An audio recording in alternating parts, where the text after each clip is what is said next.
নমস্কার। আজ শ্রাবণের শুভ সোমবার। সবাইকে জানাই শিবময় প্রণাম। আজ বলবো কেন মহাদেবের গলা নীল। অনেক কাল আগের কথা।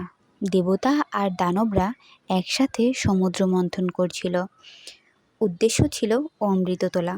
তবে অমৃত আসার আগেই উঠে আসলো ভয়ঙ্কর এক বিষ। তার নাম হলাহল।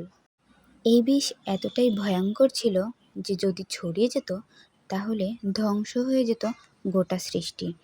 দেবতারা ভয়ে কাঁপছিল, দানবরা পালিয়ে গিয়েছিল। তখনই সাহস করে এগিয়ে এলেন একজন। তিনি আর কেউ নয়, আমাদের মহাদেব। শান্তভাবে সেই বিষ তুলে নিল নিজের গলায়। গিলে ফেললেন না, গলায় আটকে রাখলেন, যাতে জগতের একটা প্রাণীও ধ্বংস না হয়। তার গলা হয়ে উঠল নীল, আর তিনি হয়ে উঠলেন নীলকণ্ঠ শিব।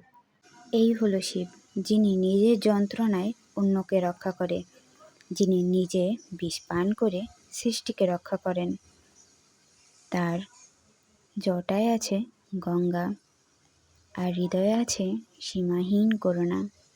এই শ্রাবণে মনে রাখি, ভক্তি মানে ফুল নয়, ভক্তি মানেই ত্যাগ, সাহস আর ভালোবাসা। নিজে জ্বলো, কিন্তু আলো ছড়াতে ভুলো না। ওম নমঃ শিবায়। আমার ভুল ত্রুটি হলে ক্ষমা করবেন। আমি যতটুকু জানি আপনাদেরকে ততটুকুই জানালাম। পরবর্তী ভিডিও পেতে আবার সোমবারে চোখ রাখবেন আমার পেজে। তো আজকে এই পর্যন্ত। হর হর মহাদেব।